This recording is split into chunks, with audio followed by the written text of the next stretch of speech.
He's violating Section 7, subsection B. That fence is an eyesore, and it's coming down today.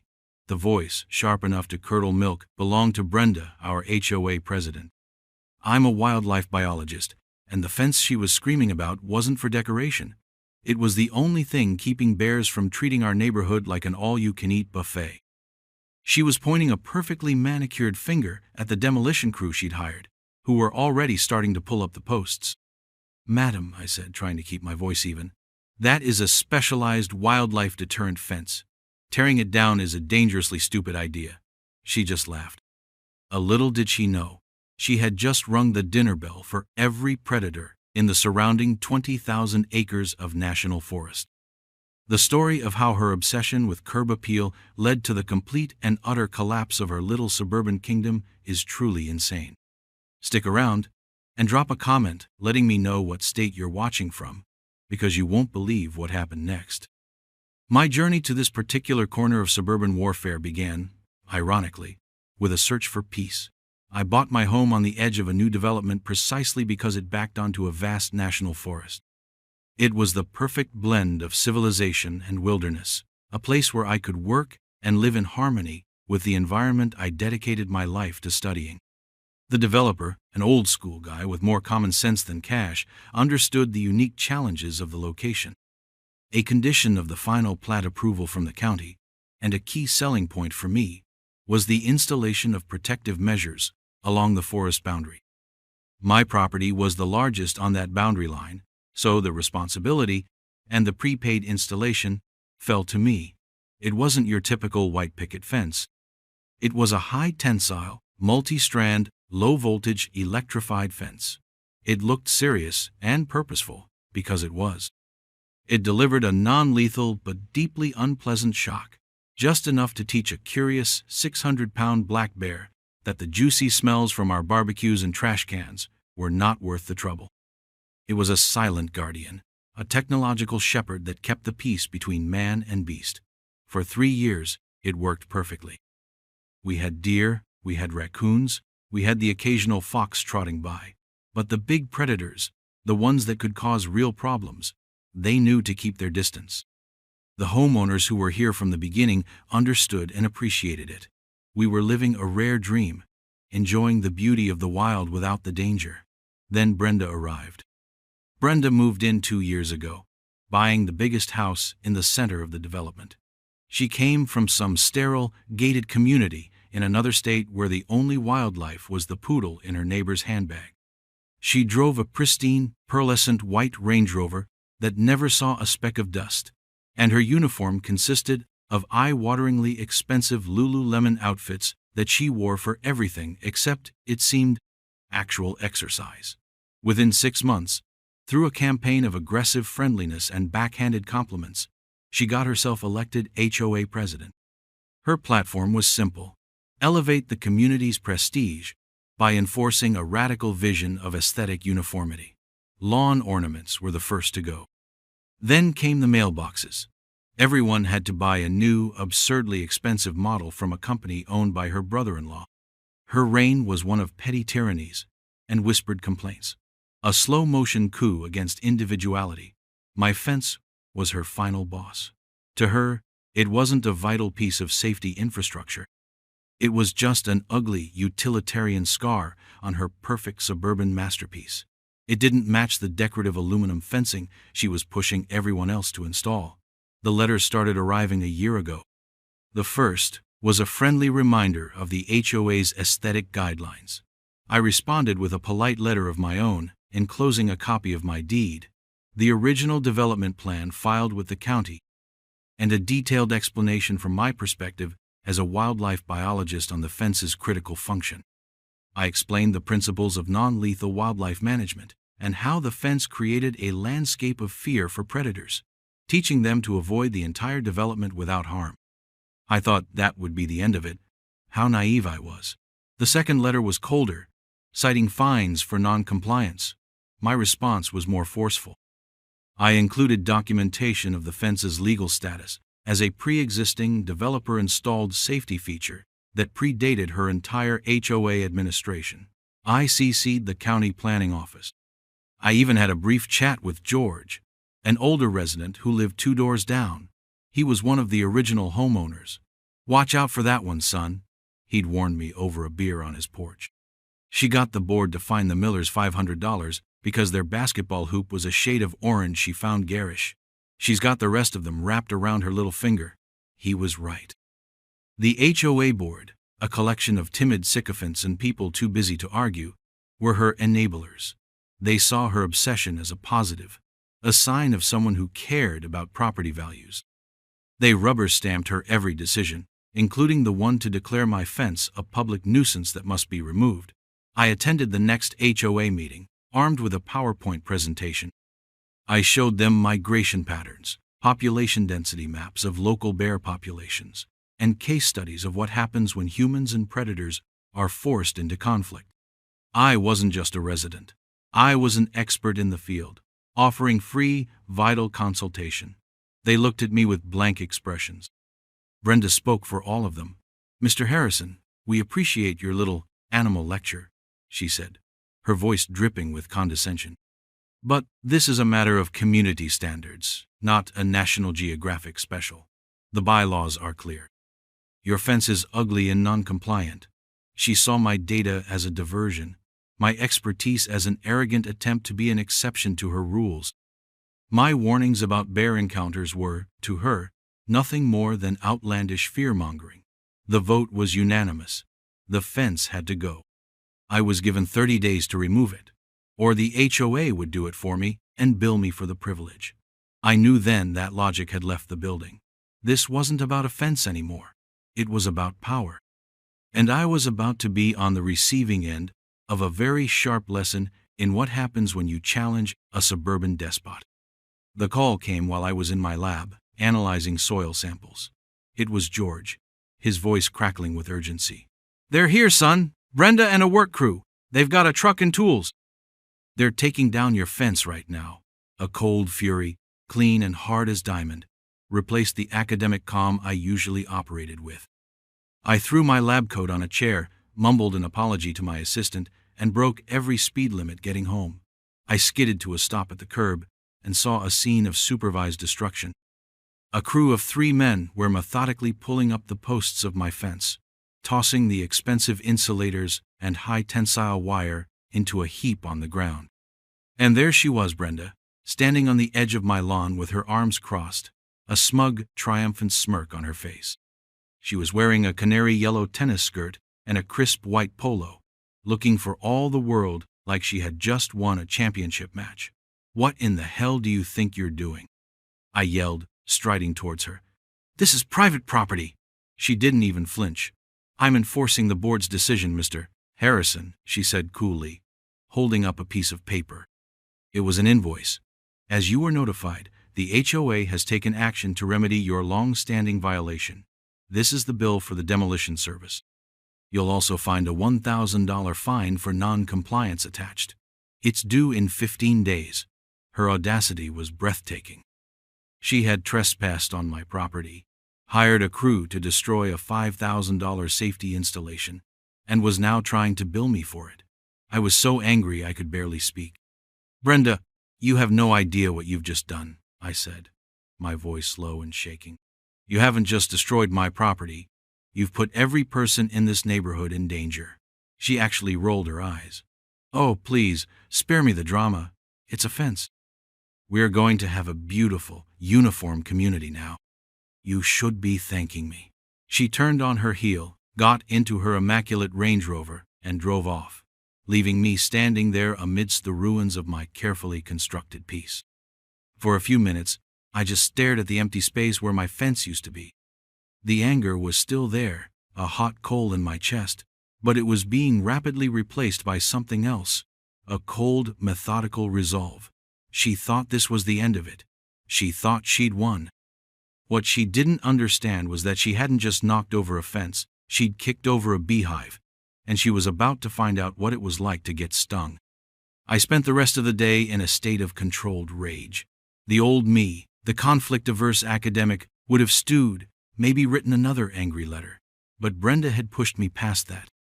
She had mistaken my patience for weakness and my expertise for arrogance. Now, she was going to get a taste of what that expertise really looked like when weaponized.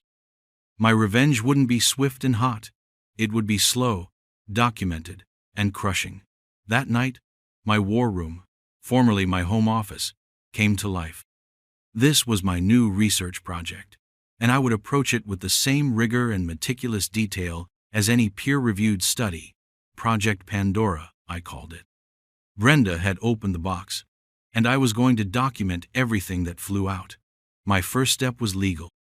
I spent 2 hours on the phone with a lawyer I knew, a shark named Marcus who specialized in HOA litigation. I explained the entire situation, from the developer's agreement to the final, triumphant smirk on Brenda's face. Marcus was practically salivating. She did what? He kept saying. Oh, this is beautiful. This is gross negligence, destruction of property, breach of covenant. She may have even opened herself up to personal liability by acting so far outside her authority. Don't do anything yet. Don't sue. Don't even send a nasty email. Let the consequences manifest. A judge will care about a destroyed fence. But a judge, and a jury, will be fascinated by the consequences of that destruction. Document everything. Everything. My second step was data collection. The forest was my laboratory, and my former fence line was now the primary research area. I had a dozen high-definition, night vision game cameras in my lab. I spent the next evening setting them up in strategic, concealed locations along my property line, creating an invisible web of surveillance. Any creature crossing that line would be photographed and logged. I set up a new database on my computer, complete with timestamps, species identification, and behavioral notes. This wasn't just about bears anymore. I would document the deer, the coyotes, the bobcat savory animal that would now be drawn into the vacuum of safety that my fence once provided. The third, and most crucial step, was human intelligence. I needed to document the community impact. I started by taking a walk, a casual stroll through the neighborhood. I ran into Sarah from across the street, who was trying to coax her terrified Jack Russell Terrier back inside. "It's the strangest thing," she said. "He's usually so brave, but for the past 2 nights he just stands at the back door and growls at the woods." I made a note. I saw another neighbor, Mike, scrubbing out his trash can with bleach. "Second time this week," he grumbled. "Something got the lid off and dragged trash all over the yard. Never happened before." I sympathized, and I made another note. I started a separate file. Community anecdotes. Every conversation, every piece of security footage a neighbor was willing to share, went into the file, dated and cataloged. Most people hadn't made the connection yet. They saw these as isolated incidents, the minor annoyances of living near the wilderness. But I knew better. This was the overture. The main performance was yet to come. The first irrefutable piece of evidence arrived a week later. It was a 2:17 a.m. capture on camera 4, positioned near the old gate. A young male black bear, probably 2 or 3 years old, recently pushed away by its mother. It was small for a bear, maybe 150 pounds, but it was a bear nonetheless. It tentatively sniffed the air where the fence line used to be, took a hesitant step, then another. There was no jolt, no unpleasant shock. The way was clear. It ambled across my yard, a dark shadow moving through the moonlight, and disappeared between the houses. I saved the video file, labeled it Subject 0, and emailed it to Marcus with a single sentence. "And so it begins." His reply came back 30 seconds later. "Excellent." The first phase was what I privately termed the nuisance wave. It started small, almost predictably. My meticulous logs began to fill with data points that painted a clear picture of animal habituation. The young bear, Subject 0, became irregular, his appearances on my cameras growing more frequent and bolder. He was the scout, the pioneer, discovering an untapped territory, rich with caloric opportunity. Soon, he was not alone. Within 2 weeks of Brenda's triumphant demolition, nearly every resident on the forest-adjacent side of the community was experiencing problems. Trash cans became the primary target. Brenda, in her infinite wisdom, sent out a passive-aggressive email reminding everyone of the HOA rule requiring bear-proof trash cans. The irony was that most of us already had them. But a determined bear, especially one not spooked by an electric fence, views a bear-proof latch as a delightful puzzle box. We'd wake up to find the heavy plastic cans dragged 50 yards into the woods, the lids pried open, and a trail of coffee grounds and chicken bone debris leading back to our driveways. I documented every instance I could, collecting photos from my neighbors of their ravaged bins like a morbid scrapbook artist. Then came the bird feeders. They were stripped from their hooks, the plastic tubes shattered, the last few seeds licked clean from the wreckage. Expensive suet cages were twisted into unrecognizable shapes. Brenda's response was another email.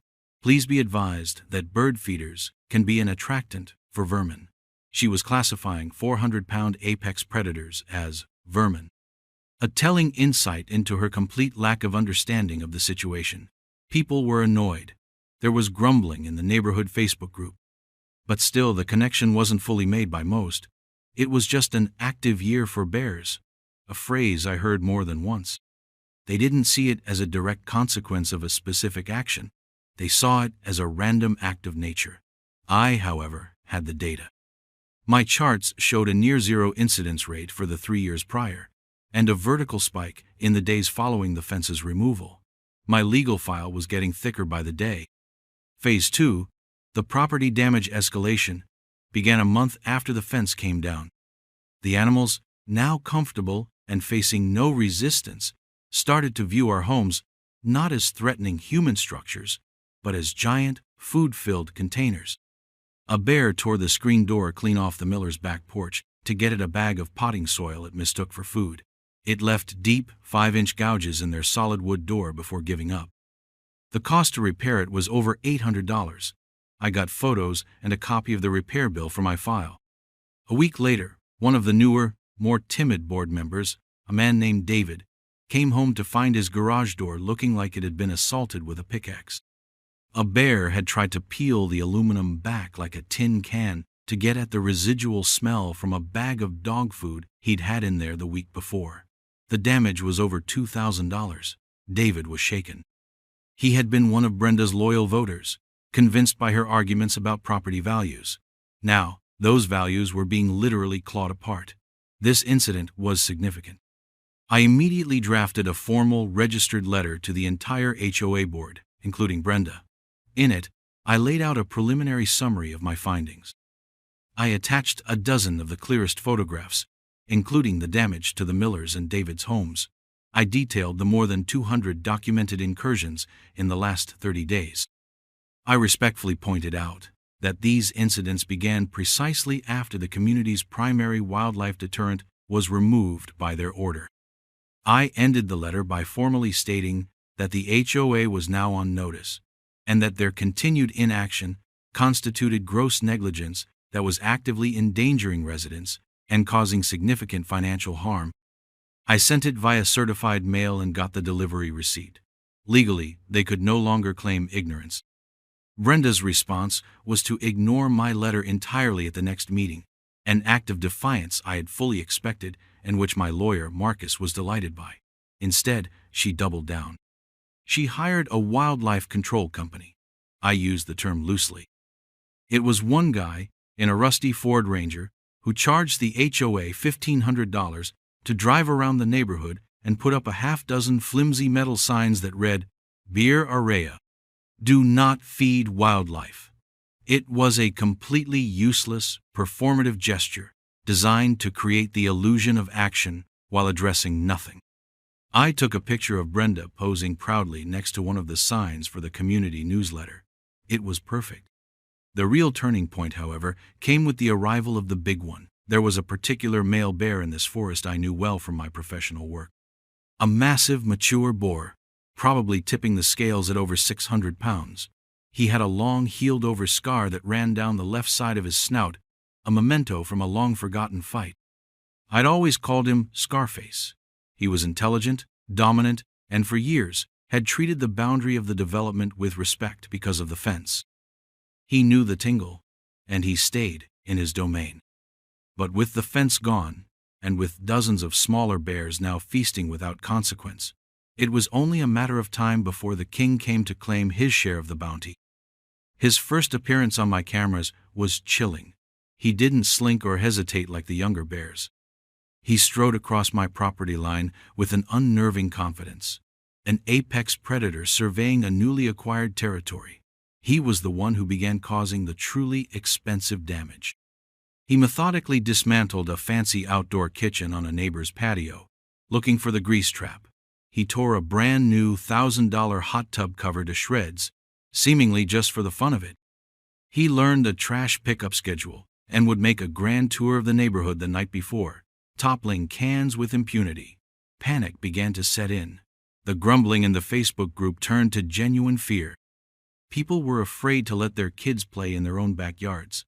The idyllic community Brenda had envisioned was rapidly transforming into a 24/7 horror movie. And through it all, she refused to acknowledge the cause.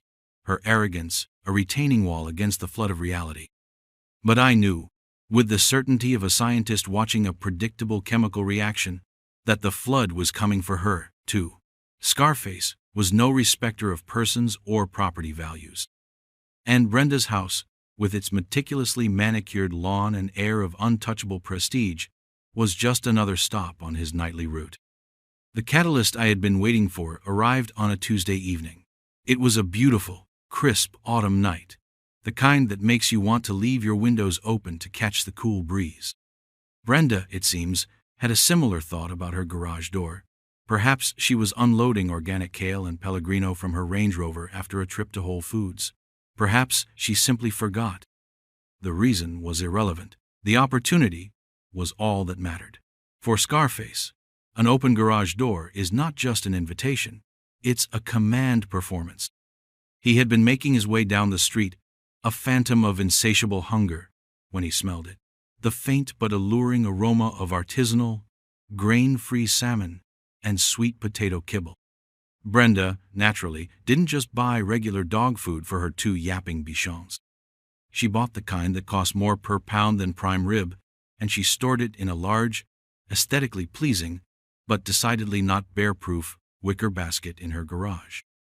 The scene, as pieced together later from a neighbor's security camera and Brenda's own hysterical 911 call, was one of quiet, methodical destruction. Scarface didn't rush. He strolled into the pristine, epoxy-floored garage like he owned the place. He located the source of the delicious smell, tipped over the wicker basket, and proceeded to have a leisurely, 20-minute feast. In the process, he knocked over a stand of Brenda's husband's golf clubs, nudged a can of white paint onto the floor where it oozed slowly under her Range Rover, and, as a final act of desecration, used an empty bag of expensive fertilizer as a napkin. He wasn't aggressive, he was just hungry. When he was done, he calmly backed out of the garage and ambled off into the darkness, leaving behind a scene of utter chaos. Brenda discovered the aftermath when she went to put the trash out. Her scream, according to George, who lived close enough to hear it, could have peeled the paint off a battleship. Suddenly, the bear problem wasn't a community issue to be managed with signs and condescending emails. It was a personal violation. The sanctity of her perfect white garage had been breached. The bear had been in her house. The panic was immediate and absolute. Within an hour, my inbox lit up with a notification. An emergency community-wide meeting had been called for the following Thursday. The subject line, in all caps, was, "Action Plan for Aggressive Wildlife Threat." I smiled. The time had finally come. Brenda's goal for this meeting, as outlined in her frantic email, was twofold. First, she was proposing an immediate, massive special assessment. Her plan was to build a wall. Not a fence, a wall. A 10-foot-high, solid concrete and steel monstrosity that would have made the community look less like a prestigious enclave and more like a minimum security prison. The estimated cost was astronomical, nearly $20,000 per household. Second, she was personally petitioning the state's Fish and Wildlife Department to designate our area as a high-risk conflict zone which would give them authorization to trap and euthanize what she called the problem bears. She was done with deterrence. She wanted blood. She had declared war on the very wilderness she'd claimed to appreciate from a distance. She had no idea that I was about to turn her war council into a court-martial. I spent the next 48 hours in a fever of preparation. This wasn't just my fight anymore. The tide of public opinion had turned violently against Brenda after the sheer cost of her proposed wall was announced. The timid board member, David, whose garage had been mauled, was now my staunchest ally. He had seen the light, or rather, the claw marks. He helped me rally support, ensuring that a quorum, and then some, would be at that meeting. My lawyer, Marcus, had coached me extensively. Don't get emotional, he'd instructed. Be a scientist. Present the data. Let the facts be the hammer, not your voice. We're not just deposing a queen. We're staging a revolution. I prepared my presentation, the culmination of 2 months of relentless documentation. It was my magnum opus of suburban revenge. The community hall was packed. I had never seen so many residents at an HOA meeting. The air was thick with anger, fear, and resentment. Brenda stood at the front of the room, next to a projector screen. She looked haggard, her usual icy composure replaced by a righteous, frenzied energy. She launched into a dramatic, fear-mongering speech, complete with grainy photos of the mess in her garage. She spoke of unprecedented aggression and the imminent danger to their children. She unveiled her plan for the prison wall, glossing over the crippling financial burden and framing it as the only possible solution. When she got to the part about killing the bears, a low murmur of unease went through the crowd. Many people had moved here for the wildlife. When she finally finished, she asked for questions, but before anyone could speak, I stood up. I don't have a question, I said, my voice calm and carrying through the tense silence. But I do have a presentation that I believe will provide some much-needed context. Brenda's face tightened. This is not the time for another one of your lectures, Mr. Harrison. David, the board member, stood up from his seat. I think we should hear him out, he said firmly. A chorus of agreement rose from the audience. Defeated, Brenda gestured angrily towards the podium. Fine, make it quick. I walked to the front, plugged my laptop into the projector, and took a deep breath. Showtime. The first slide that appeared on the screen was titled, The Baseline, A Community in Balance. I showed them 3 years of data logs from before my fence was destroyed. A handful of deer sightings, a fox, 0 bear incursions. I explained the science of the electrified deterrent fence calmly and clearly. This was our reality, I said. A safe, effective, and humane system that maintained a respectful distance between us and large predators. My next slide was a single, high-resolution photo. It was a picture of Brenda, arms crossed, smirking proudly as the demolition crew ripped the first post of my fence out of the ground. An audible gasp went through the room. I followed it with a screenshot of the official HOA letter ordering the removal, and the $1,000 fine she'd levied against me. The murmuring grew louder. This, I said, is the inciting incident. The day our community's protection was unilaterally dismantled in the name of aesthetics. Then came the heart of my presentation. The aftermath. A case study in predictable consequences. I presented a timeline that began the day the fence came down. I showed them the video of Subject 0, the first young bear, stepping across the unprotected line. Then came the montage. Dozens and dozens of photos and video clips sourced from my cameras and those of over 15 of my neighbors. Raided trash cans, destroyed bird feeders, clawed up doors, damaged sheds. And then, the star of the show, Scarface. They saw him dismantling the outdoor kitchen. They saw him shredding the hot tub cover. They saw the chilling, crystal-clear footage of him calmly walking out of Brenda's own garage, licking his lips. Finally, I put up the smoking gun. It was a map of the entire development. I had created a heat map overlaying the location of every single documented bear sighting. It was a terrifying bloom of red and orange, but the origin point was unmistakable. A bright, angry red spot pulsed over my property, the breach point. with the incursion spreading out like a contagion, house by house, until the heat map was glowing over the entire forest-adjacent side of the neighborhood, with a particularly bright spot right over Brenda's house. "The data is clear," I said, turning to face the stunned crowd. "Every single problem we are now facing, every dollar of damage, every sleepless night, is a direct, foreseeable, and documented consequence of one single, reckless decision." To cap it off, I displayed a copy of the registered letter I had sent to the board a month prior, warning them of this exact scenario. They were informed, they knew the risks, and they chose to do nothing. I clicked to my final slide. It simply read, "Questions?" The silence that followed was heavy, absolute, and deadly. Brenda stood frozen, her face a mask of pale, horrified disbelief. She had walked into the meeting as a warrior queen rallying her troops.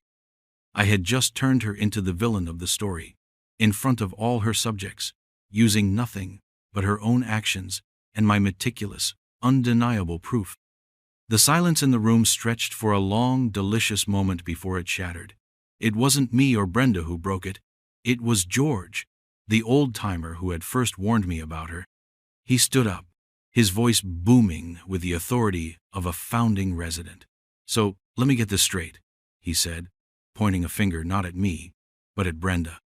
"You tore down the one thing that was keeping us safe, ignored an expert when he told you exactly what would happen, let the whole neighborhood get torn up for 2 months, and now you want us to pay 20 grand each to build a prison wall because a bear ate your fancy dog food?"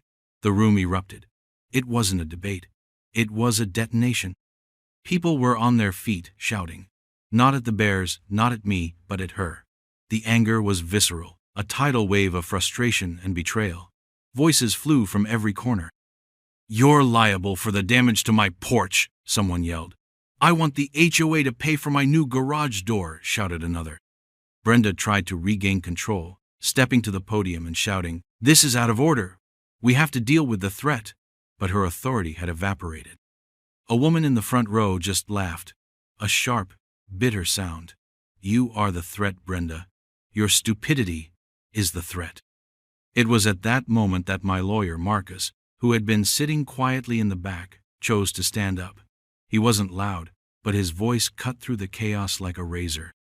"Perhaps I can offer some legal clarity," he said. The room quieted, eager for a new target for their attention. Marcus walked calmly to the front. "Based on the evidence presented by Mr. Harrison tonight," he began, gesturing toward the damning heat map still on the screen, "it is my professional opinion that the HOA board, under the direction of President Brenda, has acted with gross negligence. They knowingly destroyed private property, which served a documented and vital community safety function. They were formally warned of the foreseeable consequences and chose to ignore those warnings. As such, the HOA is legally liable for every dollar of property damage sustained by residents resulting from that decision." He let that sink in for a moment before delivering the finishing blow. "Furthermore," he continued, looking directly at Brenda, whose face had gone from pale to ashen, "any board president who coerces a board into acting so recklessly, so far outside the bounds of reasonable governance, and in direct contradiction of expert advice provided, may be found to have breached their fiduciary duty. This could open them up to personal liability." The word hung in the air, personal liability. The other board members, who had been sitting like statues beside Brenda, now looked at her as if she were radioactive. David, my new ally, seized the moment. He stood up and made a formal motion. "I move for an immediate vote of no confidence in the presidency of Brenda." A dozen voices seconded the motion at once. It was a public execution. The vote was a landslide, a forest of raised hands against her. She was stripped of her power, right there. In front of the entire community she had tried to rule with an iron fist. Her reign was over, not with a bang, but with the quiet, devastating click of my final PowerPoint slide. The fallout was swift and satisfying. Brenda, utterly humiliated, didn't even stay for the rest of the meeting.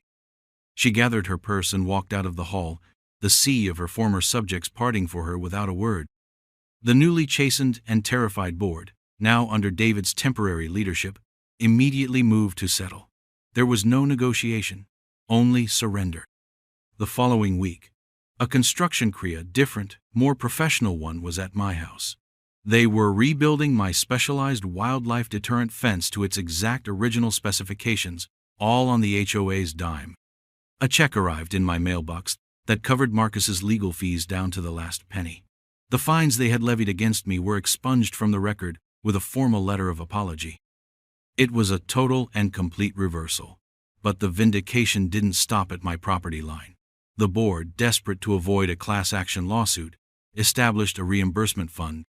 Every resident who had submitted proof of bear-related property damage, from a ravaged trash can to a clawed-up deck, was paid in full. It was a massive financial hit to the HOA's reserve funds, a wound that David announced at the next meeting would likely require a special assessment the following year to replenish. The irony was exquisite. Brenda's obsession with property values had ended up costing everyone, and her legacy would be an annual bill to clean up her mess. As for my data, it proved its value once more. The day after my new fence was fully operational and electrified, the nightly visits stopped, just like that. The game cameras along my property line showed the bears returning, approaching the invisible barrier, and then wisely turning back. Scarface himself made one appearance. He sniffed the air near a post, his sensitive nose likely detecting the faint hum of the current, and gave a low, rumbling grunt of what I could only interpret as annoyed recognition. Then he turned and lumbered back into the woods, returning to his own kingdom. The peace was restored. The entire neighborhood had received a crash course in wildlife management and the folly of arrogant leadership. At the next election, I was unanimously voted onto the board, given the newly created title of Wildlife and Safety Liaison, to ensure that data, not decorum, would guide our decisions moving forward. Brenda's story came to a quiet end a few months later. Ostracized by her neighbors and facing the specter of that personal liability Marcus had so deftly introduced, she put her house on the market. It sold quickly, and I watched one Saturday as a moving truck loaded up her perfectly coordinated furniture. The last I ever saw of her was the back of that pearlescent white Range Rover, finally bearing a few smudges of dust as it drove out of our community for the last time. It had been a long, exhausting battle of suburban warfare. But as I stood on my back porch that evening, looking out at the woods under the protection of my fully functional, beautifully utilitarian fence, I felt a deep sense of satisfaction. I had fought the board, and I had won. I had proven that reason could triumph over irrationality, that data was a more powerful weapon than bylaws, and that sometimes the ugliest fence can be the very thing that holds a beautiful community together.